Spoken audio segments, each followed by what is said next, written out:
Well, welcome to the Annenberg Auditorium, the Annenberg School for Communication and Journalism here at the University of Southern California for our Go Like a Pro seminar. It's celebrating the release this summer of the newest book by Marc Isenberg and his co-author Ryan Nece, Go Pro Like a Pro, which is helping professional athletes make the transition, and their families really, from college to pro, and helping them to make informed decisions and choices.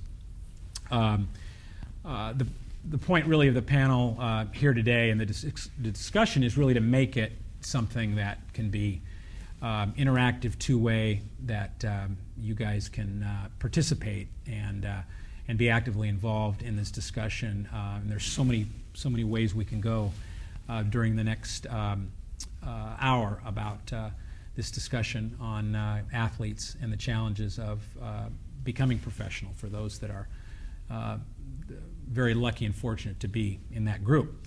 So I want to introduce our panel and the authors of Go Pro Like a Pro. Next to me, to my immediate left, is Ryan Nece, 6 seasons as a linebacker for the Tampa Bay Buccaneers. Helped the Bucs reach the Super Bowl, where they took care of the Raiders in pretty convincing fashion. 1 season with the Detroit Lions. They did not make it to the Super Bowl that year. Ryan was a 4-year starting linebacker at UCLA. He was good to go right out of the gate and was a valuable contributor to a UCLA team that won the Pac-10 championship in 1998 and reached the Rose Bowl. Started a foundation in 2006 called the Ryan Nece Foundation, which provides physical, financial, and spiritual assistance to underprivileged youth. He is the son of an NFL Hall of Famer, Ronnie Lott, who is also an All-America safety here at USC, now a very successful businessman and entrepreneur. So Ryan, thank you for being here today. Thank you for having me. And my good friend on the far left is Marc Isenberg. He's the author of Money Players, this book that is a guide to helping athletes make the transition from also making the transition from college to pro, and also wrote a book called The Student Athlete Survival Guide that was an aid for athletes making the transition from high school to college. And Marc is somebody that works tirelessly and passionately on behalf of student athletes, truly making a difference in the lives of athletes and their families, and doing it every day, and really, really dedicated to the cause. So, Marc, thank you for being back in a familiar place. You've been in my classroom. My name is Jeff Fellenzer, and I'm an Annenberg adjunct professor here, teaching a class called Sports Business and Media. And fun to be back in this setting, and great to have both of you here. I'm glad to be here. Thank you, Jeff. Yep. Let's start by just giving everybody a little bit of background. Your company that you formed is called Insight, a combination of your last names, but I think very much on point with what you're hoping to do. Maybe you can explain. Ryan, we can kind of start with you on what was really the genesis of this company and the partnership with Marc. Yeah, absolutely. Marc and I originally met when I was at school at UCLA, and Marc had come in and to talk to the football team and try to educate the football team on some particular issues that were important to him, and obviously most of those were NCAA related and how to kind of stay out of trouble and not get into trouble. So through that process, I developed a relationship. Anytime I had the opportunity when I was in school to meet somebody that had knowledge or had information that I thought would be beneficial to me, I wanted to try to reach out to them. So Marc and I kind of formed a relationship over the years, and every year we'd bump into each other at different events or different speaking engagements, and so we just would always talk, and we realized that we had a lot of the same things in mind. And when I mean some of the same things in mind, we saw some of the needs that were out there in the sporting world, especially with athletes. And as I went into the pros and continued to develop my career there, obviously there was more and more needs. And the biggest need was guys weren't educated, and they were making poor decisions. And Marc and I talked about doing a book that would try to educate guys on that transition. How do you help these guys transition from college to the pros? And obviously Marc had a very successful book teaching high school students as they made that transition to college.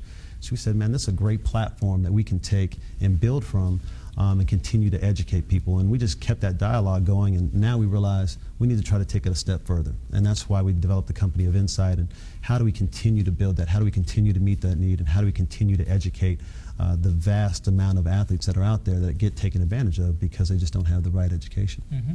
And Mark, from your perspective, tell us about Insight. It's really about empowering athletes. I mean, that's one of the things that, the information is out there.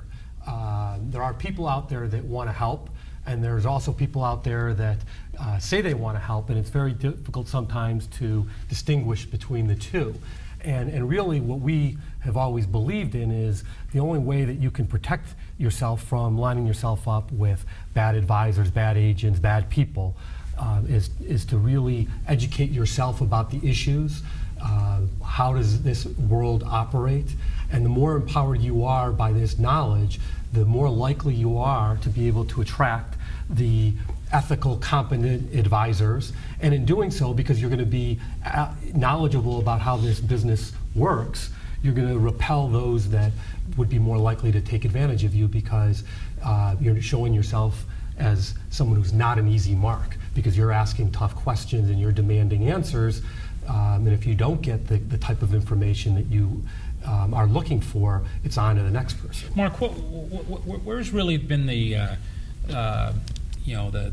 beginning for you of developing this passion for helping athletes make better career decisions? Because it's not normally something that you associate with average athletes or a lucrative next step in your life as a business student. What was it that attracted you to this particular mission? I have always been a sports fan, but then I would really take it a step farther in the sense that I wasn't necessarily a rah-rah fan. I mean, other than my Chicago teams, I was always just fascinated by this business of how come so many agents are out there chasing so few athletes. And one of the things we talk about in the book is, particularly in the NBA, there are more registered, certified agents than there are players playing in the NBA, and it's a very similar statistic when it comes to the NFL. And then when I have friends who I went to school with at Emory who went on to become successful basketball agents, football agents, and I would just start to have this dialogue. And when you're in your early 20s, there's something very appealing about getting involved in the business that you're most passionate about. But for me, it was almost like I was more fascinated by just the dysfunction of all of this. And really the next question is, how do you address some of these issues through writing, through talking to people? And again, that gets back to the more athletes and their families know about this world that sometimes the curtains are down and they can't see what's going on behind the scenes. That was what always got me jazzed up, is when I would go out and talk to athletes and their families and say, here's what you really need to know. Here are things that you need to be thinking about if you don't want to end up like too many athletes. Yeah. Now, Insight has established a partnership with UCLA, which seems like a great place to start, to get launched, and to deliver your message. Tell us about that partnership. And really it's a recognition, and we talk about it in Money Players, is once you get to the next level, the NBA, the NFL, Major League Baseball, it's really too late. For those who want to become accountants, you don't just go apply for a job with an accounting firm. It's a body of knowledge that puts yourself in a position so that at the end you sit for the CPA exam and then you go to work as a CPA. In a similar mode, for those that have the opportunity to become professional athletes, it's not like you can just select an agent and then you're on your way to becoming a successful pro athlete and you're going to be successful on the field and off of it. So that there really is knowledge that can be learned while you're in school that will put yourself in a position where you can take advantage of the opportunities and probably just equally as important, how to avoid the dangers. And you've had a chance now to work with some of the athletes and coaches at UCLA. as a beginning to your... We have. We've actually had a chance to go over there and speak with the student body. We also have the student athletes. We had a chance to talk with the parents as well, which has been great. And the more that we can continue to educate them, and the more that we can continue to allow that partnership to grow, that's going to really flourish over there. I mean, they have some great students that are going to end up making that transition to the pros, and we're going to really be able to help those guys succeed. And at the same time, we also had the opportunity to speak with the parents, which we think is important as well, because there's a lot of times, and I've learned this being in the locker room and being around a lot of guys, when they were coming out, they knew they didn't really know, the answers. Mm-hmm. And so what they would do is they would try to rely on the next person that they felt was the next smartest person to them, and that usually was a parent. Well, I don't know how many parents have had a child go into the NFL or the NBA or Major League Baseball, but a very small percentage. And so oftentimes they don't know the information either, and so they're at a disadvantage. So that's one of the things. Not only are we trying to help the student athlete, but we're also going to try to help the parents so we can educate them through that whole process. It's hugely important. Yeah. Some of the chapters in the book are. Money matters before you go pro, how the draft works, should you stay in school or go pro, how to select an agent, character counts in the draft and beyond, how money works, and then there's a message to parents or guardians. So I kind of liken it to you going into a restaurant and you have one of those places with a huge menu, and how many times waiter or waitress comes up, can I take your order? And I'll say, well, I've narrowed it down to 7 things. And that's kind of how I feel as I look in the book and say, man, you guys got so many good things in here. Where do you start? And so as I was looking through it, trying to pick out where I thought you had really made some especially good points.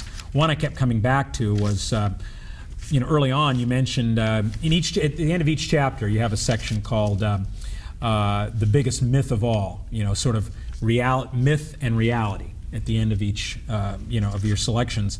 And you say the biggest myth of all, the business of sports is too complex for athletes to grasp and must be left to managers, lawyers, and other professional advisors.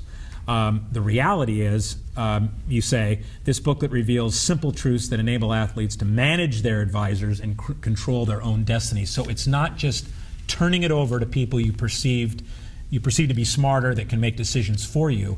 I think it's about learning to make them yourself. Absolutely. As an athlete and being in the NFL and having to deal with financial advisors, having to deal with agents, I've also learned that the more that I can empower myself, it allows me to give myself leverage. So when I go into a meeting and my agent starts talking about a certain percentage, or my financial advisor talks about certain mutual funds I need to invest in, now I'm able to, articulate myself and have a conversation with him, say, well, maybe what if we decided to do this? Well, what if my strategy was different? And so now it gives me an opportunity to succeed and not just rely on that person. And I think that that's what happens to a lot of guys, and we've seen numerous stories of guys getting taken advantage of. I mean, you've just recently basketball players that had $100 million contracts that squandered it, and now they're filing for bankruptcy. Well, I would venture to say it's not because that individual wasn't smart. It's just because he wasn't educated, and he wasn't in a position to ask the right questions, and he didn't put himself in a position to ask those right questions. And so that's what we try to do through this process. And I think that that's the more that we can give the athlete leverage, the better chance he has to succeed. I mean, these guys come in with years and years of being nudged to think that they should live a certain way and act a certain way and buy certain things. And all of a sudden, we're trying to change that mindset. Well, that's a process. It takes time, and that's what we try to do with this. And especially when you're dealing with agents and financial advisors, because those decisions are crucial decisions. And if you make a bad decision there, you could be reaping some negative effects for the long term. So we talk a lot about lifestyle habits. A lot of times we think in terms of athletes who got into trouble because they made bad investments. And if there's a book out there that, besides my own, that resonated with me, was The Millionaire Next Door. And really the lesson of that book was always that the millionaire next door is not necessarily the one who is driving nice cars, living in a big house. It's the person who's living below their means. And that's actually the exact opposite of the orientation typical in professional sports. And so a couple years ago, when I started conceiving that I wanted to write a book, and Ryan and I sat down for one of our marathon lunches that starts at 12 and ends at like 3. We started talking about where is it that athletes are getting into trouble.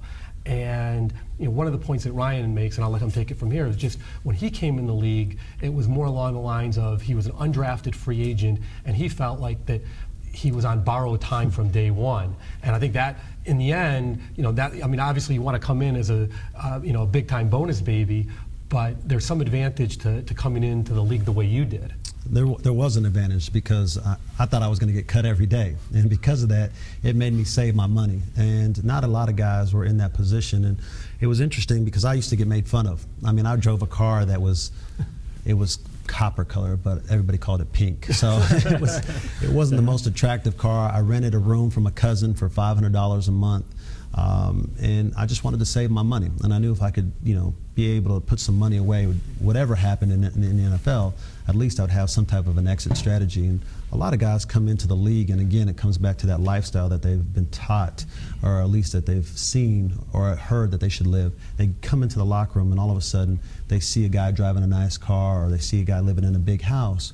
Well, oftentimes, that guy's a 10-year veteran or a 15-year veteran that's established himself. Maybe he's made his own mistakes in the past, but now he's on contract number 3. And because of the competitive nature of all athletes, they get into a locker room and they want to start succeeding, and they want to feel like they need to have material things to show that they are successful. So kind of coming in the way I did, and being very conservative and very concerned about every dollar I was trying to save, it gave me a perspective that allowed me to put money away. But at the same time, it also allowed me to see what other guys were doing, guys that came in similar positions that spent $100,000 on a car, and now those guys are hurting for money and begging for money. So it was an interesting perspective, but I was happy that I came in the league that way.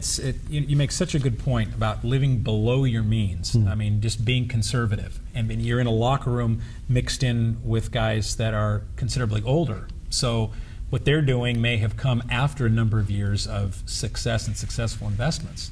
Yep. And I noted that section you wrote about renting a bedroom, not even an apartment, a bedroom. No, it was a room. It was a room. It was a room with a bed and a dresser, and you got it done. But at the same time, I was so focused on football, I didn't really care where I was laying my head at night. I wanted to just try to succeed, and that's one of the points we talk about also in the book. Your dream, everybody's dream is to make it in the pros, but our dream for you is really for you to make it, but to stay in the pros. Right. You don't want to just make it and then exit. You want to be able to have longevity. You want to be in the league as long as you can, and you have to make sacrifices. And I think a lot of times it comes back to perspective. And the thing you talked about, living below your means, that's really perspective. If I can have the perspective of, today I'm going to live below my means so that tomorrow I can live comfortably or live where I want to.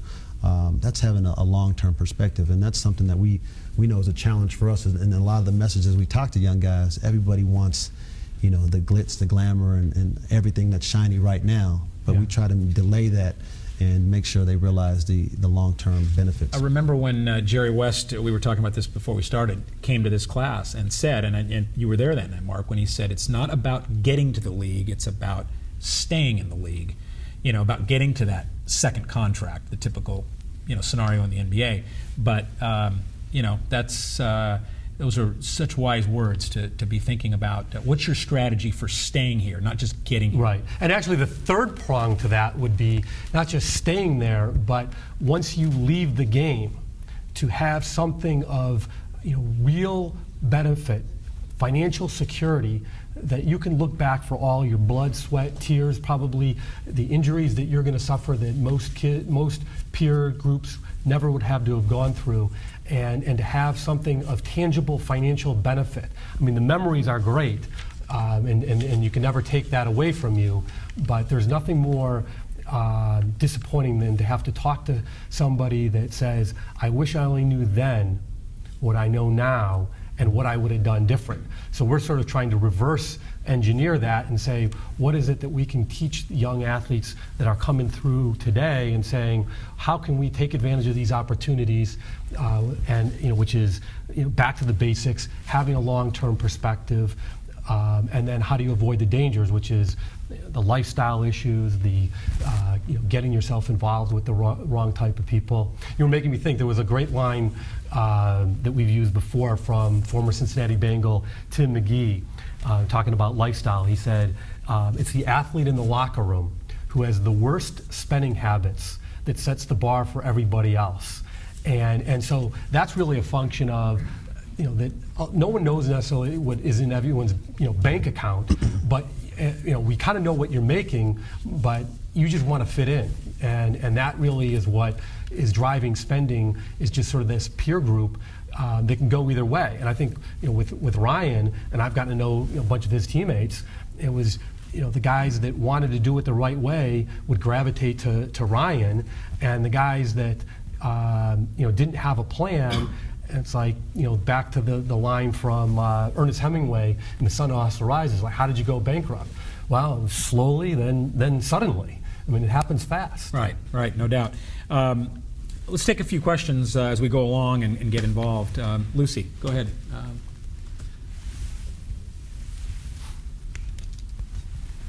Speaking of the next step after you're done being a professional athlete, in order to stay financially stable, do you think that you can leverage an athlete's interest in their foundation or their charity work? Because if you can stay stable financially after the pros, your foundations can too. And I know you work with education and underprivileged kids. That's a continuing need that doesn't stop when you stop work. No, it's great. And on the monetary side, you obviously want to make sure the guy is able to exit and have some money in his account. And if he wants to fund his charity, you want to make sure he's doing it in a way that makes sense so he can continue his livelihood.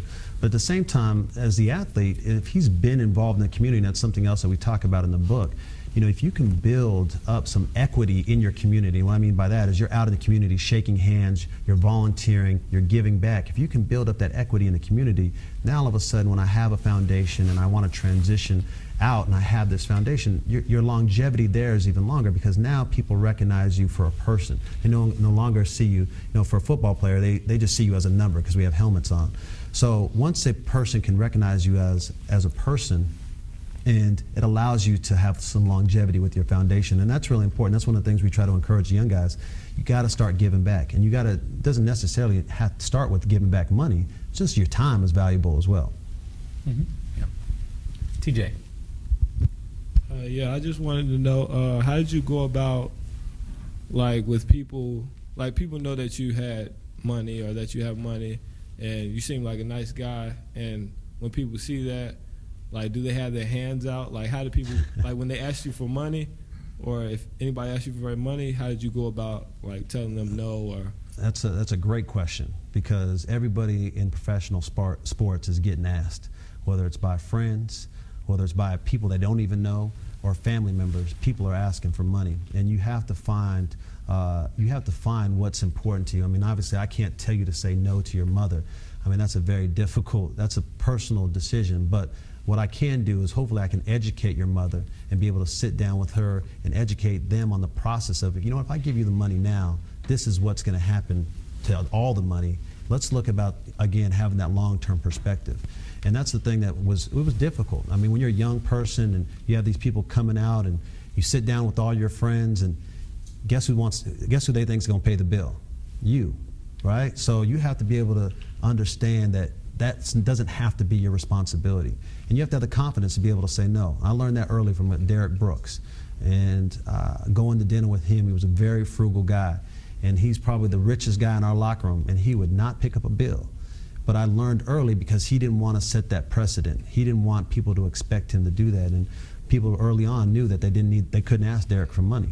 And that's a hard thing to learn, but as soon as you're able to learn that, you can help preserve a lot of your money. Mm-hmm. I'm getting a sense that you guys are really trying to educate, obviously, and empower athletes. Is your ultimate goal maybe to kind of eliminate the agent so maybe a player can represent himself? No, I mean, it's a very good question. I think really when we're trying to describe what we do and what our long-term goals are, we have no interest in being agents, and we have no interest in being financial advisors.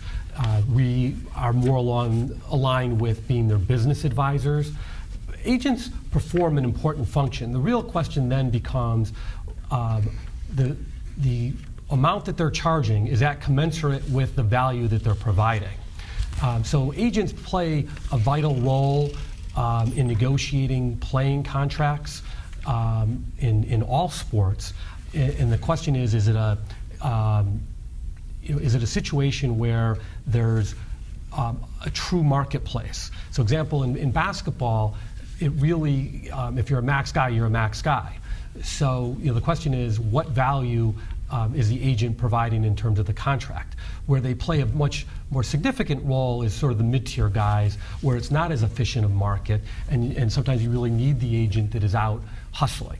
And then when it comes to the marketing dollars that are out there, in many ways they've dried up in this economy, but marketing agents play a very vital role in all of this. So our message has always been, the more athletes can figure out how to be good clients by asking the right questions and holding the agents, financial advisors, and any legal professionals accountable, because they know what's going on, and no one's pulling the wool over their eyes.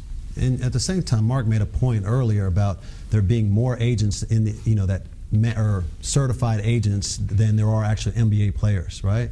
Well, how is a player coming into the league going to be able to vent through all of those players? I mean, these are great salesmen. So one of the things we want to do is be able to educate the player so that he's able to see identify some of the sharks that are out there, financial advisors, agents, and that's kind of one of the roles that we'll be able to play as well, is being able to help through that process. And that's important. There's no way are we going to be able to go sit in and talk to a GM about negotiating a contract. We don't want to be in that role. But what we do want to do is identify the agents that are very capable and can succeed at doing that. It's getting back, I think, to making the right choices. You're not here to eliminate agents as you are to advise on how to pick the best kind of agent. And then one of the points you made in the book, Mark, is you must be in charge of your business team, not sitting by as your business team runs your life, but as you say, they advise, then you make the final call. And a number of conversations over the years with a good friend of mine, Keyshawn Johnson, I always have admired how he's handled his business, which is he wants not to hear about how the meetings went with potential business partners, but he wants to be in those meetings. Right. So he's always in control. Right, and for a lot of pro athletes, because their orientation is always been on their sport, and the message from their the first time that they're identified as an exceptional athlete is, you focus on your sport, we'll take care of the rest. It could be the coaching staff, it can be the academic advisors, it can be the parents, because it takes such an incredible sacrifice to make it at this level that you really don't necessarily have the time to do it all. And our message has always been that is about the worst formula that you could ever come up with, because you're going back to what we talked about earlier, which is this business is not that complicated, and whatever we can do to make these issues more accessible and give athletes and their families a comfort level to compete in this area that they might not have a background. And like we said before, we're talking about the parallel between becoming a pro athlete and handling their business and becoming an accountant. The more they're engaged in this process, the better the results they're going to have. Mm-hmm. Well, speaking of parents in this process, we have a parent of a professional athlete with us today, Lee Schwartz, whose son Jeff is a lineman, was a star at Oregon, is now with the Carolina Panthers. And Lee, I'd love to have you chime in, if you could, on maybe part of the the learning curve for you as a parent, helping your son to make these decisions. What were the things that stand out in your mind that you learned kind of the process of first starting with picking the right agent? We had a unique experience with the agent, but nonetheless, we did a lot of due diligence and just going about and asking a lot of questions about these people and what they can do. Mark and I talked for hours on end about that whole process and what they could do for you. And Ryan's experience is very similar to my son's in that he was drafted in the low 7th round. And the agent does serve a purpose. There's a real purpose involved at that particular point, because he never knows when he's going to get cut, and there are options that come around, and then he did get cut and put on the practice squad. What does that mean? And the agent plays a really significant role. So to the question that you asked earlier, they're vital in this process. It's just a matter of picking out the right ones and going through due diligence like you would in any business decision. It's a business ultimately. I think that's what Mark and Ryan would tell you. This whole process is a business, and if you approach it in any other way than that, you will suffer the consequences. If you do it as a business and ask your questions and get to know as much as you can, it makes the process a little bit easier. And then once Jeff made the team, and then began to earn money on his first pro contract, then another step was making smart decisions about his money. Was that something that you also looked for the proper team around him to handle, or his family? We've been handling it because the money hasn't been that great, but I'll tell you what, he put away more in 1 year than I did in my first 5 years after college. He was of the same mentality as Ryan. I've got to be careful. I don't know when I'm going to get cut, if I'm going to get cut, what the future holds. He's got another experience that he's got to deal with for players that are in the league now, is there may be a lockout in another year. And so he doesn't know whether he's going to earn his salary. So all the more reason to put away as much money as he can, and he's been very diligent about that. So whereas other guys who came in the same time with him went out and bought their Hummers and bought their bling for $100,000 and bought their condos and tore them down and built them back up, he's been very frugal about what he's doing with his money. So now he could invest in a home back there where he's now paying less in a mortgage than he was for his rental just a few months ago. You got him in a place with more than one room, though? Yeah, there's a few more rooms than that. Yeah. Speaking of the idea of the investments, we see the constant examples of athletes making bad investments. It seems like, and you cover this in the book, that athletes are so often attracted to the investments that are the flashy kind, nightclubs, restaurants, very high risk, Right. but a really fun place to be, and a really cool place, and a great place for your friends to come and hang out, but not smart investments every time. And it seems like just pointing that out, getting athletes to really think about that before they just automatically invest to make a friend happy or to increase their profile in town. Yeah, it's tough because you, again, to my man in the front row's question about people having handouts, their handout, they also are coming with all kinds of business deals. Everybody wants you to invest in a business deal. Everybody's got the next burger shop. Everybody's got the next nightclub. Everybody's got the next widget everybody's gonna use, and they want you to put in all the capital to get it done. And that's a very difficult process too, and oftentimes players at a disadvantage in that situation as well, because you can have a great salesman. Everybody believes in their product. Everybody believes in their business plan. They think their business plan is going to succeed, and so they're going to sell you on that. And so how are you going to be able as an athlete to say, man, that's not a good business decision if you've never been in that situation? So that's one of the things we have to talk to these guys about, is about how do you get in these type of meetings or sit down and are able to say, you know what, let me defer before I try to put in all my money or write a check. Let's do some due diligence. Let's work out the numbers, and let's be very conservative before we jump into these things. And Mark has some really good points along those lines as well. Yeah, I mean, one of the things that when you think about what makes a great athlete, there's nothing about a great athlete that's average. It's always about being exceptional, and so there's a lot of emotion attached to being a great athlete. So there was, and I've used this line before. They'd asked Michael Jordan's dad, "Does your son Michael have a gambling problem?" This was when there was all kinds of allegations going around Chicago, so the whole point was Michael doesn't have a gambling problem. He has a competitiveness problem, and if he didn't, you, while he was talking to the media, wouldn't be writing about him. So that's something where athletes really are among the most risk-taking group in our population, and it works so well on the field or on the court, but in other areas you really have to keep that in check. And so that's what we've tried to do in our writing and when we're counseling athletes is to have them take a much more rational, less emotional approach. If you make X, you spend something less than X, and you really would be better off investing in low-cost, broad-based index funds, mutual funds, and really taking the financial scams out of play until you get to a certain point. We identify it at $5 million.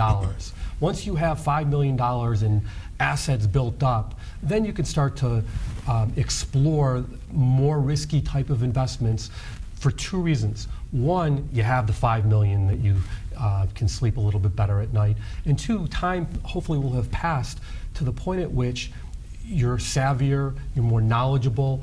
The type of people that were really coming at you hard out of college, or maybe in your first couple years when you were the most vulnerable, you can see them for what they are doing. As Ryan said, these guys are really good sales people. Some of them are very good at what they do from a technical standpoint, but it's sometimes very difficult to differentiate. And really what that speaks to is time and maturity and education will hold you in good stead. Yeah, go ahead. I think Mark brought up a great point, though, is understanding the psyche of a professional athlete. I mean, these guys, we've been, trained all of our life to be playmakers, and to be a playmaker, you have to take risks. That's just, you have to. That's important for you to do that. For you to succeed in your job or at your position, you have to be willing to take risk. And if you don't, guess what? You're going to be on the bench or out of the league very quickly.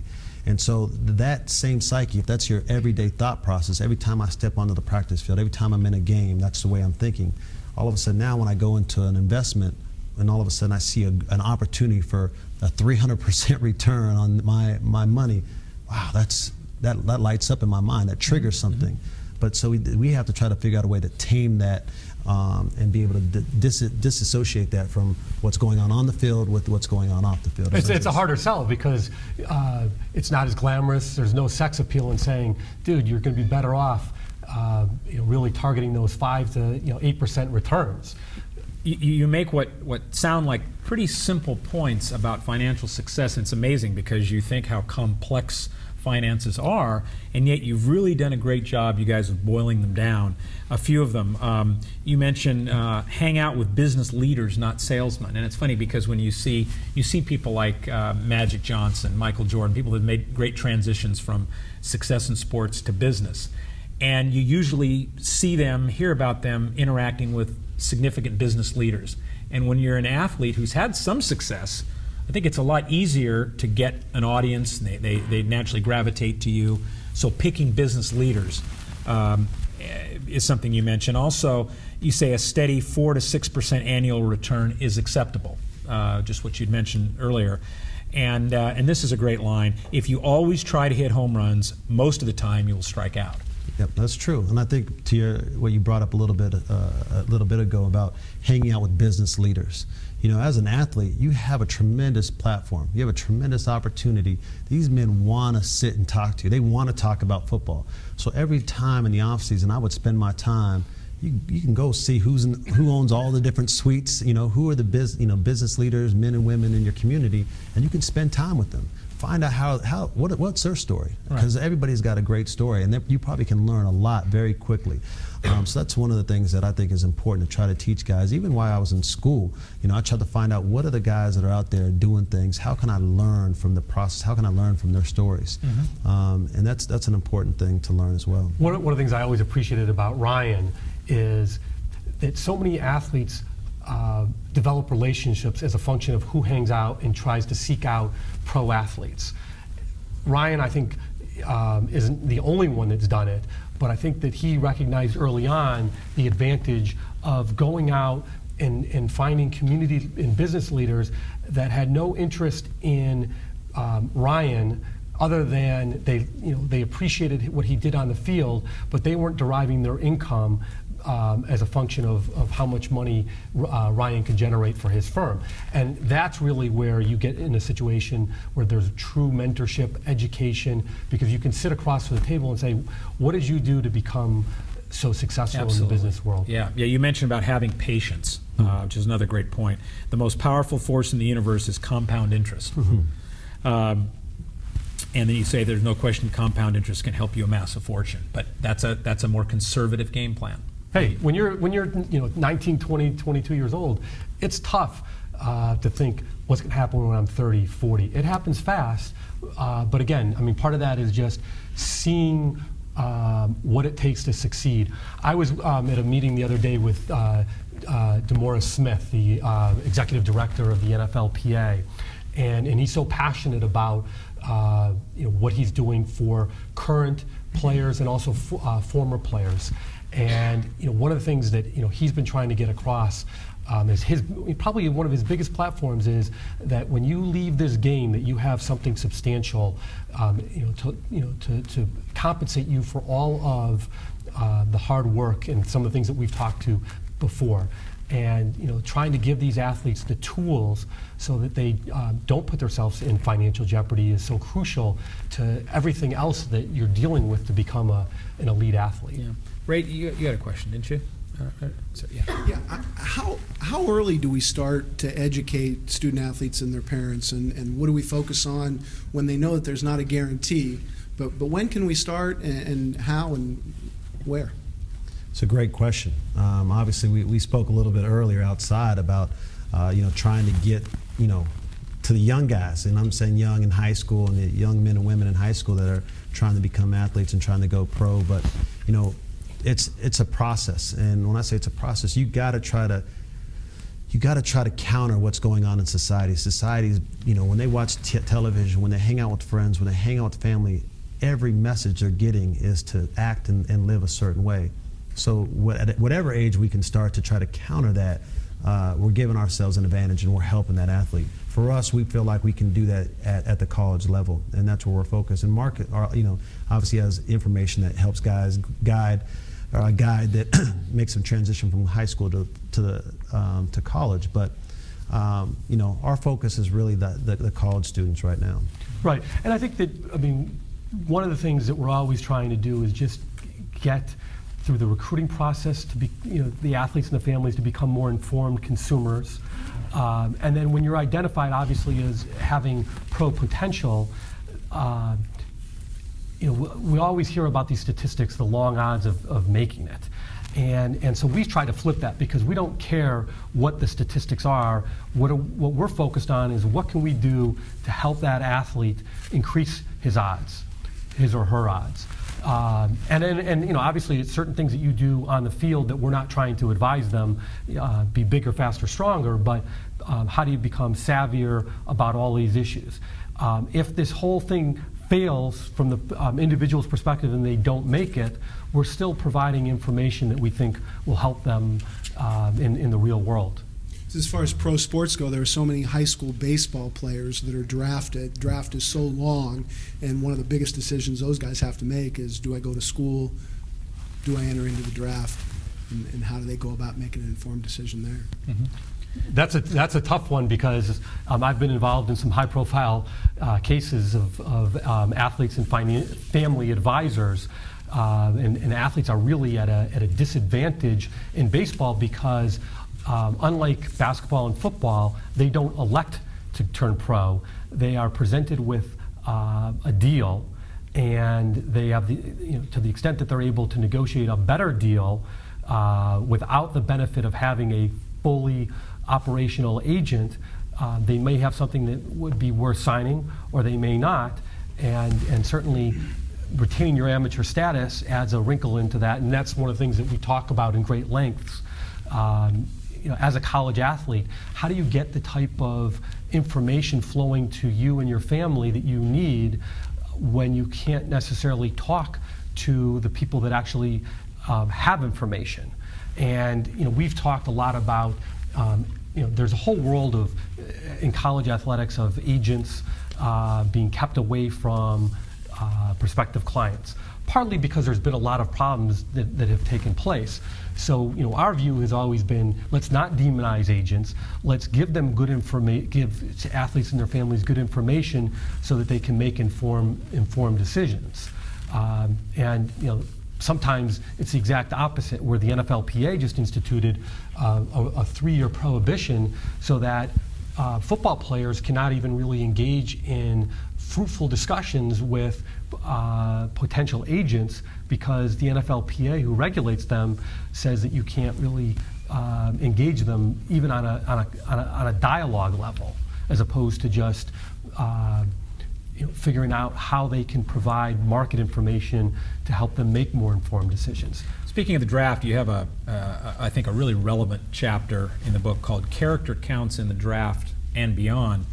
And in your myths and realities section at the end of that chapter, myth number one is college production matters more than pro potential. That's the myth. The reality is pro teams look for playmakers, but when it comes to the draft, potential is more important.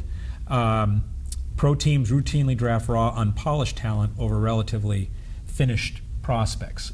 I'm just wondering, Ryan, what you have found now that you went through and what caused you to come to that conclusion. Yeah, anytime an NFL owner, coach, GM has the opportunity to see some raw talent, and they have an opportunity to look at that talent and say, we can bring this guy on, mold him, put him in our system, and then we can see tremendous success at it. We'll be able to see tremendous success at that player.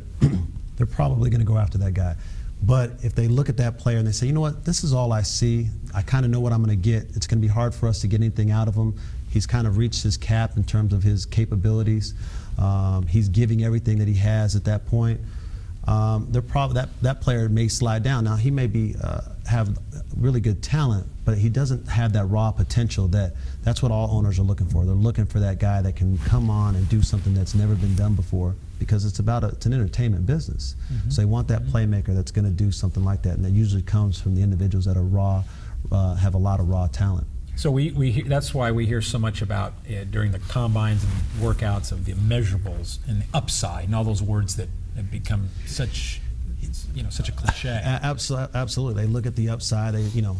Sometimes I'm not necessarily always a fan of the combine and the combine numbers. I mean, a guy runs a 40 in some spandex, no shirt on, with track shoes on, and has a great time. But I haven't seen a player yet in an NFL game run like that or play like that. So, right. Those numbers are a little bit skewed, but at the same time, they kind of give you a barometer to what the potential is in terms of his athletic ability, and that's what they really look at.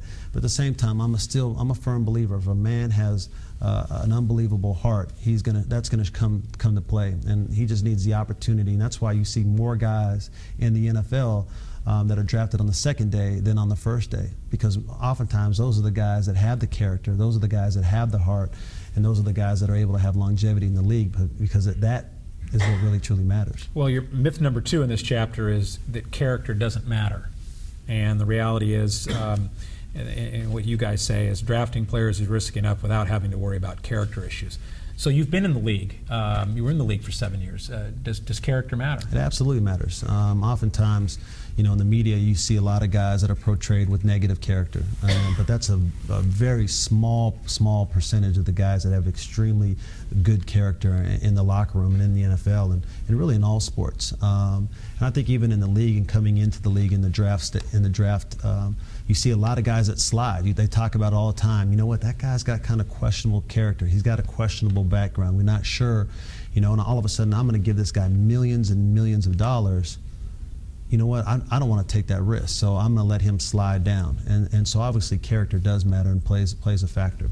Mm-hmm. See, here's an example of owners presented with the opportunity to take financial risks.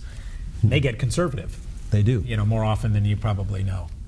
And there's been a lot of talk of just the level of questioning, the background searches, and certainly in some ways professional sports is unlike any other business, because the product is an individual, and that's the commodity is the skill sets, and so obviously you wish that some of this stuff didn't come out. But now is the time to be thinking, and that's the message when we're talking with athletes and families about the decisions that they make. And a lot of it makes sense at 4 o'clock in the afternoon. We're talking about these issues, and sometimes these decisions are made after midnight when you have loud music, the opposite sex, alcohol. And if you really don't have a firm sense of who you are, and really come down to the exit strategy. If this happens, what's my next move? because there's so much money involved that there's just not a lot of secrets out there, and it's very difficult to explain away arrests, hanging around the wrong people, even if you feel like that there's something that's a reason, or that you've learned from that mistake. You're just better off never putting yourself in a vulnerable position like that. And I don't think a lot of people realize how much resources that owners and teams and the NFL puts into doing background checks on individual athletes and individual prospects. They spend a lot of money. I mean, there's guys that I know that have been hired private eyes to follow players around to see how they interact, how do they get around, who do they hang out with. So these owners, they take it very, very seriously. I mean, again, it comes back to dollars. If I'm going to give a player that much money, I better feel pretty good that I'm going to get a return on my investment. And that return hopefully is a long time, and his character and the things that are hanging around him allow him, or don't come into play, and aren't a risk for him in a sense. For sure, yeah. Questions? Yes. Get one over, yeah. What would you say for an athlete who has already perhaps done something that put him in like a bad light, and perhaps his stock went down? Like, how would he be able to, I guess, go away from that? Besides, that's a great question. I think that there's a lot of times where guys have made poor decisions and have made mistakes. But I've also learned that the true test of a man, is what you do after you've made that mistake. How do you respond to that? Oftentimes success is measured about how fast you run, or how high you climb, or how much you can lift. But really, it's about how well you can bounce. Because a lot of times, all of us fail. But it's how we're able to bounce back up that's truly a testament of the person's character. And owners look at that, and people look at that as well. It's how did that person respond? How did they handle it? What type of professionalism did they show? And so, you know what, if you make a mistake, that's unfortunate, but what are you going to do after it? What steps are you taking to correct that so it doesn't happen again? Such a good point, because in the context of your playing career, you have so many ups and downs on the field, you're going to get knocked down. Absolutely. And how are you going to handle that kind of adversity? Absolutely. I mean, so many of the sports analogies come into, those analogies can be applied to life as well. And you're right, you get knocked down. You don't always make the game-winning shot. You fail at times. But I think Michael Jordan also said you miss 1,000 shots, or you miss all of the shots you don't take.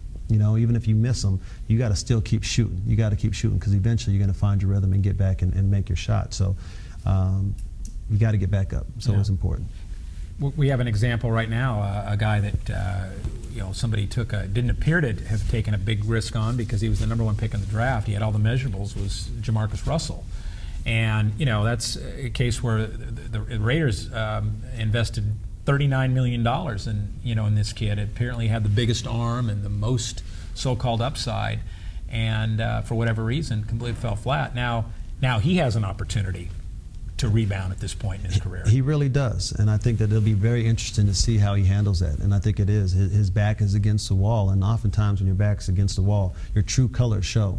And there's no more excuses. It's not the system. It's not the city that you live in. Wherever he goes now, he has another opportunity to try to make a difference, and hopefully he gets that chance. Mm-hmm. But the NFL is a funny business. It's the NFL means not for long. So it's what have you done for me lately? So you got to go out there and perform right now. And if he doesn't get that opportunity, or if he does get that opportunity, doesn't perform right away, he can get written off very quickly. Mm-hmm. How many athletes that you maybe played with in college, or throughout the Pac-10, that you felt like, gosh, they had the talent, but they didn't have the work ethic, the discipline, and that was the deciding factor of differentiated why some made it and some didn't? Well, I think that even if I asked the question, Mark, in this room, if everybody wants to succeed, everybody in this room would raise their hand. If you go outside and we asked everybody on campus, would you like to succeed, everybody would say yes. But I've met and been around a lot of athletes that have tremendous talent, and they want to succeed. But what happens is not everybody's willing to. Not everybody's willing to make the sacrifices. Not everybody's willing to put in the hard work. Not everybody's willing to be dedicated and disciplined and do the things that are necessary to succeed. And that's really what it comes down to. That's when you really are starting to measure the difference to the guys that are able to achieve great success whether it's Bill Gates, Warren Buffett, they have a standard that they are willing to do whatever it takes to succeed. And the same in sports. I've been around great players, Derek Brooks, John Lynch, Warren Sapp. You know, they had tremendous talent. But those guys were at practice an hour longer than everybody. They were there an hour before everybody. They were in the meetings an hour longer than everybody. They had notes on their notes. You know, so they were true professionals. And I think that applies in everything in our life. If you really want to succeed, are you really willing to do what it takes? And you guys both make the point that the time to learn about what it's going to take to become a professional athlete is not after you've been drafted, but it's now while you're in college. Right. I think that's a lot of the Jamarcus Russell of just as big-time college athletes, so much of it can be handed to you. You can succeed for the wrong reasons, raw ability. Well, once you get to the next level, it's all about realizing that potential. And you know, this is a league, I mean, all of professional sports is just filled with people with exceptional abilities who also don't need to be told when to show up. That they're true professionals, as Ryan talked about, that they're also the hardest workers. And that's, you know, ultimately what, you have to recognize in terms of your peers that you're competing against. I'm thinking of another player that I believe you played against in college that almost had a similar, was on a similar track that it turned out Jamarcus Russell was on. That's Ryan Leaf, yes, who played at Washington State, and was really, it was just he and Peyton Manning were considered 1-2 or even 2-1 and potentially in that draft coming out of college, and another guy that didn't appear to be ready to take advantage of the opportunity he had. No, he definitely missed the boat, and he's made fun of and oftentimes used as an example of, guy, you don't want to be a Ryan Leaf. you don't want to draft a Ryan Leaf. You don't want to be a Ryan Leaf player, and that's an unfortunate place. And to me, what's even sadder is the fact that now he's still making mistakes. I mean, I think just recently he got into some issues and some law issues. So he's still making bad choices, and that's an unfortunate thing, because there, for me, it's an opportunity. Somebody needs to reach out to that guy. And where are you going? What choices are we making? Where are you trying to get with your life? Because the legacy that he's leaving, there's a pattern, and that pattern isn't a very happy legacy to leave. And we talk a lot about, I mean, obviously, all of us, athletes, business people, are going to make mistakes, and as Ryan said, I mean, it's really how you bounce back. But because professional athletes are involved in the most unique business, and their window is so narrow in your early 20s, you really don't have the luxury of ever overcoming mistakes that typical people would make if you lost or made some bad financial decisions in your 20s. You would be able to overcome that later in life. And that's really where, as we keep coming back to, the sweet spot for learning about all these issues is when you're in college, because the way you enter the next level, the next step in your life, is going to determine whether you succeed on and off the field. And that's really where, the more you have that foundation, the better prepared you are to handle the cast of characters, the financial and legal issues that are going to be put in front of you that few others will ever have to face at such an early age. Yeah. Anybody else? Lucy, you had a question. Got the microphone? Yeah. Thanks.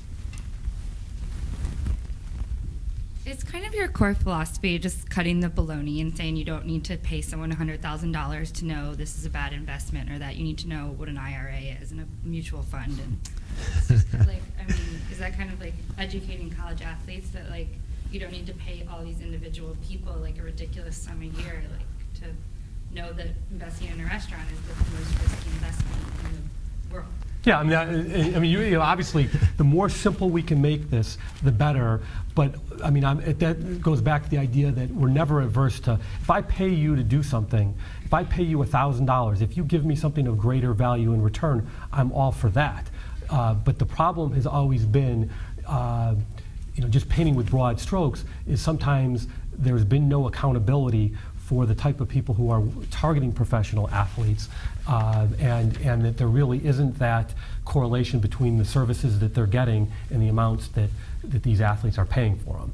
The cost benefit is exactly. It's not there. Right, and I think the other thing that we try to make sure the athlete understands is we want to educate you, but all of a sudden you're not going to be able to make every financial decision. You're not going to become a genius in finance overnight. There's a reason why financial advisors and agents, there's a reason why they went to school and have studied for years to be able to be successful at the business. But again, it's trying, like Mark said, if I'm going to pay somebody, I need a return on that investment. I don't need that person to take advantage of me. So to get to that type of person and to bring that person onto your team, you have to do some due diligence and some homework on that. So you don't have to do the risk analysis and the financial analysis, but you need to understand it. You need to understand it because you don't want to get taken advantage of. So you got to be able to ask the proper questions, and even if you hire somebody that you really trust, still at the same time, that's your money, it's your business. You've hired that person. You're actually the CEO of your company. So you need to understand where that money is going, how is it being allocated, and what's going on, so that you have a better picture of how your business, in a sense, is being managed. Right, and if you've never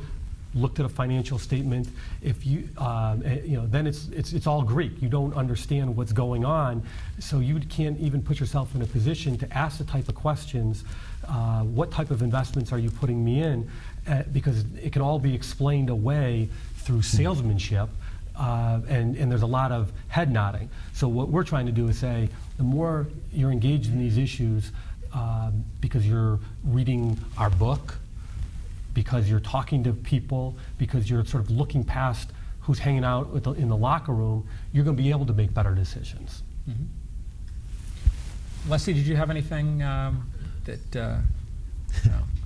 You've always At least it's not an auction where if you scratch, go like this, right. You might buy well, something. No, I actually, because you work closely with athletes, high school level, college level, have great relationships and helping them make these, make better choices. I wondered if you, if there was anything that. I would just say back to the question that Ray asked.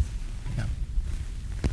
Kind of along the lines of maybe college is the time you guys are focused on, but I mean, how do you bring awareness? I feel like, especially for me, being the same age or just a little bit older, I'm saying all the things you guys are saying, but it's not really processing.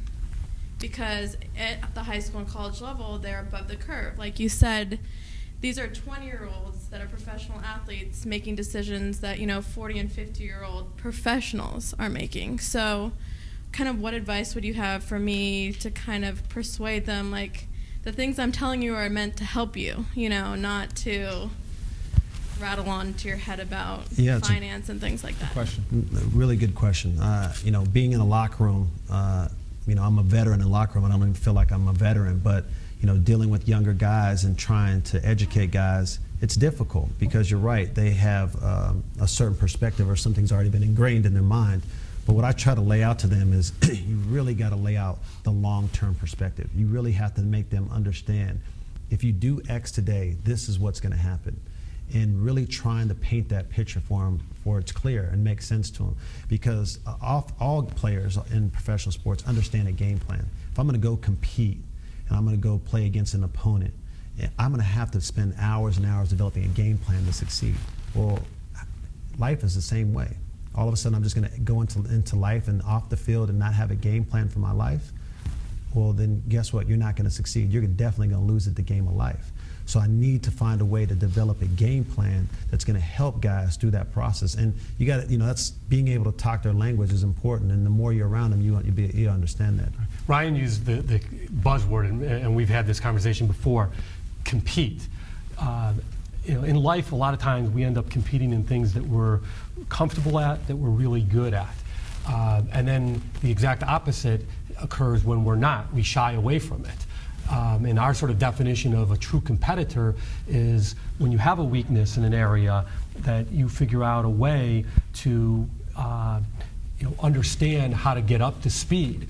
And so that oftentimes is really what works with athletes is this isn't just you need to learn about business because you're going to suffer the consequences of all these horror stories and the trip down bad memory lane of the Antoine Walkers, Kareem Abdul-Jabbar.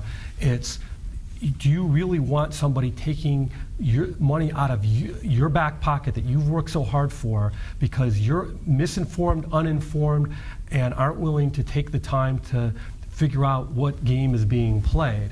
And so I think that oftentimes resonates more than here's knowledge, here's power, go out and make good decisions. Because to me, it's so irritating when you hear these stories, and the response shouldn't be, this really, for lack of a better word, sucks. It's how can you, use this as a teachable moment and say, I don't want to ever put myself in a position that's vulnerable. Athletes who get beat baseline or make a bad decision, throw an interception, it's always about processing what didn't I see that I should have saw and recognized, and that's really applying it to business. I think the other thing too you have to deal with is a lot of athletes are gonna be like, that's not gonna happen to me. That's not me. I'm invincible. Yeah. That's somebody. That's that guy. He was drinking some other kind of Kool-Aid. That doesn't happen. But you really have to make them understand. And the more that you can get other guys that it did happen to, kind of come back and be advocates and share their story and be like, yeah, that was me. I didn't think it was going to happen to me, but it did. That's important as well. I had my father played in the NFL for a long time and made a successful transition into business. And one of the things he shared with me is, Ryan, you have to learn to be uncomfortable. You have to learn to be comfortable in the uncomfortable. And that was he was talking about it in sports, but I think it also applies in the business world, because a lot of guys, when they make a transition or they get into a business setting or with agents or whatever it may be, they're very uncomfortable. And as soon as they become uncomfortable, like Mark said, they don't want to have anything to do with that. But those are the areas that you really have to push yourself. Just as like an athlete, you have a weakness and you're only as strong as your weakest link, or you're only as good as your weakest move. Well, that's the move you're going to work to enhance. The same thing applies in the business world. I have to be able to find areas where I'm going to improve on, and those are the areas that I'm usually not comfortable in. And it's not just a matter of hiring somebody to do all that for you. It's hiring somebody and learning along with them so you can take and keep ownership. Very good point. Very good point. You got to have ownership. Yeah. Yeah, and to that point, how are you guys going to expand this data empirically? Because in the book you talk about average salaries and getting people comfortable with an idea of what the average is. And then you talk about what you can get on the back end. If you play for X number of years, these are the benefits that you'll reap. But here, what's the slot money for a late fifth rounder? This is what you can anticipate in year 3. This is what you can anticipate in year 6. I mean, to your point, no matter who you're talking to, and sure, people are going to say, what won't happen to me, I'm going to be a first rounder, I'm going to be a lottery pick. Hey, that's great, but say you're not. Say you're here. This is what you can expect in year 3. This is what you can expect in year 6. In any business, comps give you an idea of what value is. In real estate, house next to you sells for this. When you're looking at anything in the business world, comps are going to drive some understanding of what the market is. And so how are you guys going to grow that sector? And is it something you're going to incorporate now going forward, that any person could say, hey, look at the data, look at the numbers? Yeah, I mean, it's interesting because we know anecdotally that professional athletes end up having a higher rate of financial problems, the divorce rates are higher. We don't have time to go into why I think that the numbers that have been thrown out there for the percentage of pro athletes that end up in bankruptcy is not necessarily accurate, but we know that there's a lot of parallels between professional athletes and lottery winners. And there's never necessarily been the opportunity to study that through the Players Association or even the leagues, because a lot of times when you make financial mistakes, unless it reaches the level where there's a lawsuit involved, we don't know. You hear rumblings, you hear stories. Ryan would have more access to it, but once you sort of get into these tight circles, the conversation gets started, and that's really the most important thing, is just to recognize that there are people coming out, and that's leading to poorer decisions. So certainly, I mean, from an anecdotal standpoint, I think we're solid.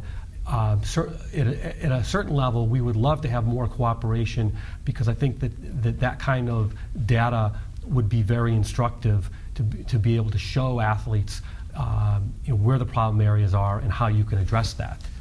You make a great point. There is all that information out there, and anybody can say, hey, look at this data, look at these statistics, look at what's going on. But you know what? It's not always about the message. Oftentimes it could be about the messenger.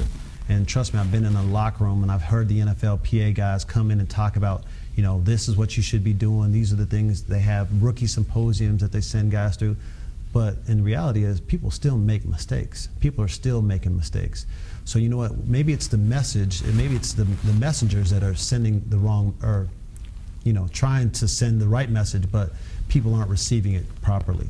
And so that's something that we have to look at as well. And I think that that's kind of what makes, you know, Mark and I, you know, kind of dynamic, is the area that both of us come from. It allows us to deliver a message that's pretty accurate and that we're very confident, but we're both messengers that people can relate to, especially other players. Yeah.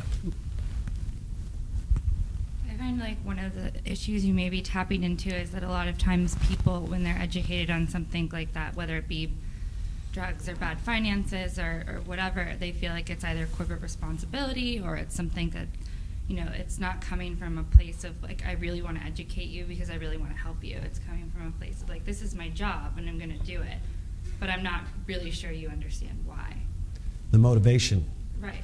Yeah, the motivation. I think that that's sometimes, you know, a guy comes in a suit in the locker room and he's going to talk about, you know, making sure you're managing your money right. People are going to say, well, he probably just wants to manage my money. That's why he thinks that I'm making poor choices with my with my money. So it's you got to overcome that. That's another hurdle. That's another big hurdle you have to overcome, is the psyche of this defensive mechanism that all athletes put up to think that, you know what, this guy wants to take advantage of me in a sense. And so that motivation, you have to make sure, and that's the thing that Mark and I try to, you know, the message we try to deliver is our motivation is we don't want to be a financial advisor, we don't want to be an agent. We're really trying to we see a need and we want to help that need. And it's interesting because we didn't wake up one day and sort of say, I'm an advocate for athletes, and it's been sort of a nice label that's been put on us. Of the 7 years that Ryan was in the league, 4 years he was his team's NFLPA player rep and very active in union issues and recognizing the strength of the union is vital to you know, the longevity of the players, the financial opportunities that they have, but also it's a great partnership between the leagues and the players of that every player is an ambassador of the league and can help sell it. And so, you know, we came at it from the perspective of we see athletes getting taken advantage of. What is it that we can do to at least give them an even playing field so that they're comfortable walking in this room and saying, you know, I'm not going to be that person because I know just the recognition that I could be that person, and here's what I need to do to prevent myself. And part of that is putting the time in and getting educated and being around quality people will decrease the chances. Anybody else have any questions? Matt, do you have anything? Or? Okay. Yep.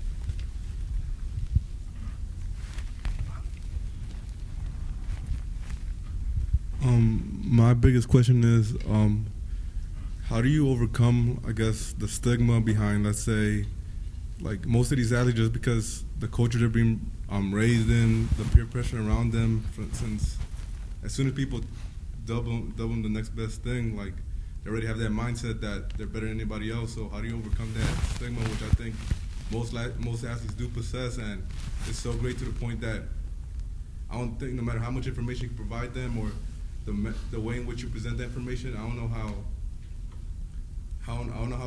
will be the best way to present that information to them when they already have that, I guess, mindset stuck in their head. That's a good question. You know what? All athletes think that they're the next best thing. And our goal is to not only make sure that they think that they're the next best thing today and that they are, but that they're the next best thing a long time after the game is over. So that when they're done playing, people go, man, that guy, he knew what he was doing. And he really made some smart decisions. And if you're that competitive and you think you are that good and you've been dubbed, like you said, the next best thing, you know what? It's our job to make sure you understand that applies into the business world. That applies off the court, off the field, off the diamond, off the, you know, any other type of playing surface there is.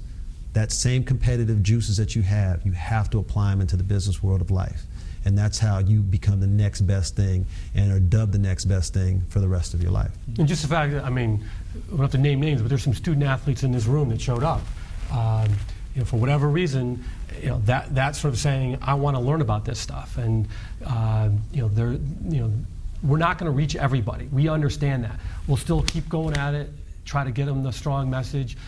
But the reality is, if they're not ready to receive this information, and more important, apply it, then we're not going to say on to the next person. But I mean, certainly there's a bias to the people who read our publications and say, I want more information. That's who we're going to avail ourselves to more so than the ones that don't even show up here. Right. TJ. Just to hit on what he was saying, I don't think that athletes think that they're any better than anybody else, but just that you have to have that mindset, or else how can you achieve? Like, it's just basically a goal. Like, I think you just have to be humble in doing it. Like, everybody, I think all athletes think that they could be the next best thing, because that's just a goal, and that's kind of like a confidence builder.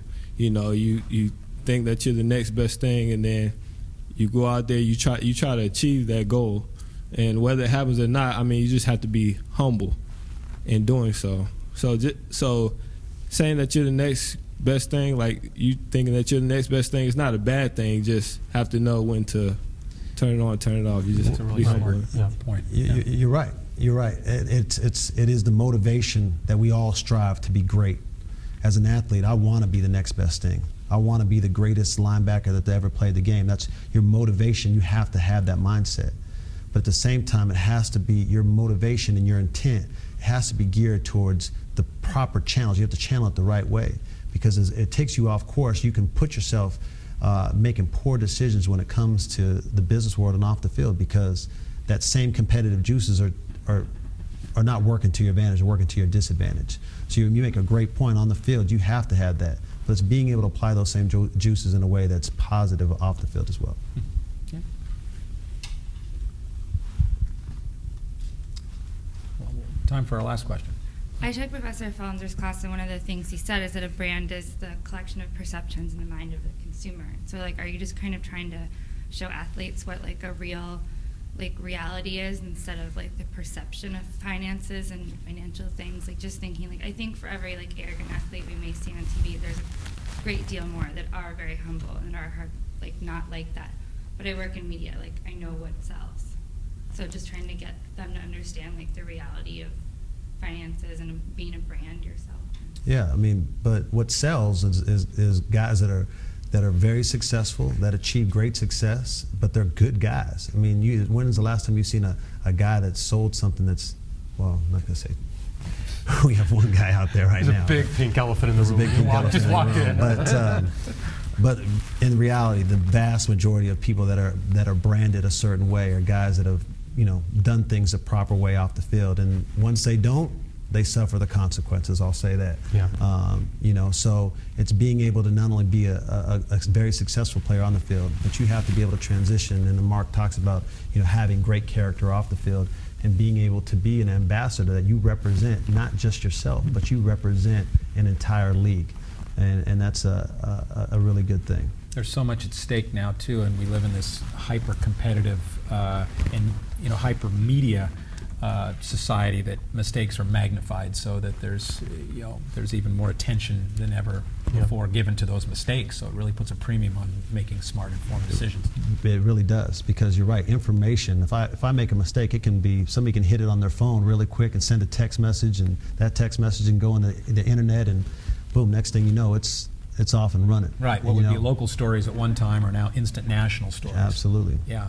Well, gentlemen, just to wrap up, the one thing in putting this book together, the time you spent, one thing that maybe popped out that maybe either surprised you, that you found out even more about this particular subject, this area, than you were even aware, or something that just that you want to, a lasting thought that came out of it. On the receiver end, that athletes and families really want to learn and do it the right way. We sort of hear all these stereotypical views of talking about the perceptions, but when you sort of get inside the locker room and you recognize that the vast majority are good guys and they want to do it the right way. Sometimes they've never really been given the proper mentorship and guidance that they truly need. And that's, hopefully a void that Ryan and I are filling through what we're doing with our company Insight. Ryan, how about you? And I think Mark makes a great point that there's a lot of people that want to, but he also says that there's a lot. That's what I think I was surprised at. There's a lot of guys that need this, and I'm always surprised that guys that I think that have it together, and you start talking to them about what's going on, and it's like, wow. I mean, there's so many guys that need more information and need to be educated on so many different levels. So, and that's why we're striving to do that, striving to make a difference. The book is Go Pro Like a Bro. The authors are former NFL linebacker Ryan Nece and athlete, activist, and author Marc Isenberg. It'll be out at a bookseller near you, in a bookstore, online this summer. Go Pro Like a Pro. Thank you very much for being here, and thanks to our guests for doing Thank you. fantastic job. Appreciate it. Appreciate it. Thank you very much. Fantastic job. And thanks to our crew at Annenberg. Appreciate And it. thanks to the audience. A lot of our friends showed up. Thank you. Some Nate. Thank you.